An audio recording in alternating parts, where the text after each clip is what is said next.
शेराज भाई मुझे बहुत गौर से देख रहे थे। उनकी नज़र मेरे बदन पर जा रही थी। मैं समझ चुकी थी कि मेरे साथ क्या होगा। मैं खुद अपने ही जाल में फंस गई, लेकिन अब कोई फ़ायदा न था। शेराज भाई ने मुझे पकड़कर एक तरफ धकेल दिया और मेरे साथ, मेरा नाम समीना है, मेरी उम्र 20 साल है और मैं कराची में रहती हूँ। मेरे अब्बू दुबई में काम करते हैं। वो 10 साल पहले ही दुबई चले गए थे क्योंकि पाकिस्तान में उनका काम सही नहीं चल रहा था। घर में मैं, अम्मी और भाई ही होते थे। मेरे भाई का नाम शिराज है। मेरा एक ही भाई है। मैं उससे बहुत प्यार करती हूँ। ये उस वक्त की बात है जब मैं और भाई मैट्रिक के पेपर देने के बाद घर में फ्री थे और आगे कॉलेज में एडमिशन के लिए इंतज़ार कर रहे थे। मैं इंतहा की खूबसूरत हूँ और मेरा सामान बहुत बड़ा है। इन दिनों मेरा ज़्यादातर वक्त भाई और अम्मी के साथ ही गुजरता था, लेकिन हम भी अक्सर औकात अपने कमरे में टीवी लगाकर मसरूफ़ हो जाया करते थे। अब मैं और भाई एक दूसरे के काफ़ी करीब हो चुके थे और मैं भाई की अच्छी दोस्त बन चुकी थी। एक दिन भाई ने मुझे कहा, आपकी जो दोस्त जरीना थी वो तो गायब ही हो गई। कॉलेज के बाद तो कभी भी मैंने उसे देखा ही नहीं। मैं हंस पड़ी। अरे यार, वो इधर ही होती है। परसों भी वो मुझे बाज़ार में मिली थी। मैंने भाई से पूछा, खैर तो है?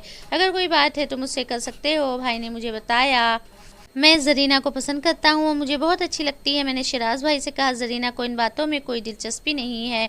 वो तो अपनी पढ़ाई पर बहुत फोकस करने वाली है और तुम तो मुश्किल से पास होते हो।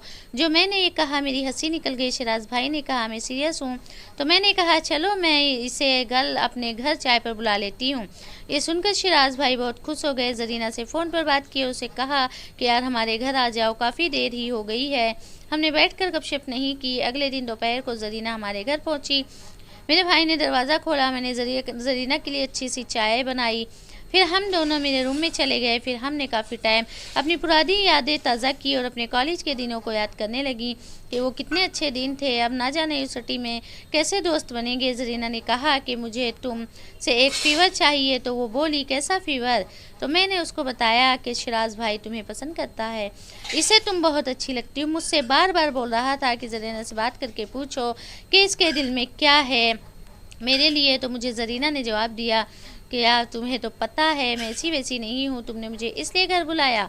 मैंने कहा, नहीं नहीं यार, गुस्सा मत करो, मैं तुमसे वैसे ही पूछ रही थी। ज़रीना ने कहा, नहीं यार, मैं जब तक अपने पाँव पर खड़ी ना हो जाऊँ तब तक मुझे सिर्फ खुद पर फोकस करना है। कुछ देर के बाद ज़रीना अपने घर चली गई। जब मैंने भाई को बताया तो भाई का दिल टूट गया। भाई बहुत नाराज़ हुआ मुझसे। मैंने कहा, इसमें मेरा क्या कसूर है? भाई ने कहा, कुछ नहीं आप भी, कोई बात नहीं। अगले 2 दिन भाई ने बहुत मुश्किल से गुजारे। रात में भाई के कमरे में गई और कहा, शिराज भाई छोड़ो गुस्सा, मुझसे क्यों नाराज़ हो? मैं तो तुम्हारी दोस्त हूँ ना, दोस्तों से नाराज़ नहीं होते।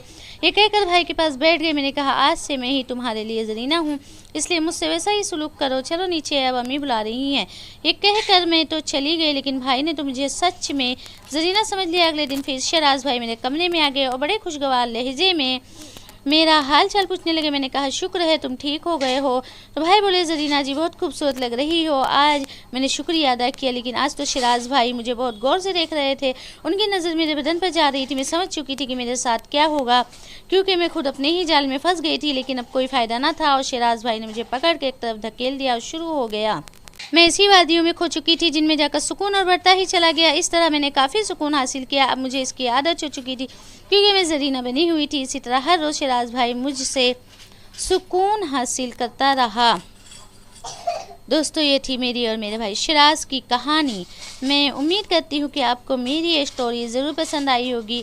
इसलिए हर रोज़ एक नई कहानी सुनने के लिए हमारे YouTube चैनल को सब्सक्राइब करते हुए साथ मौजूद बेल आइकन को भी दबा दें।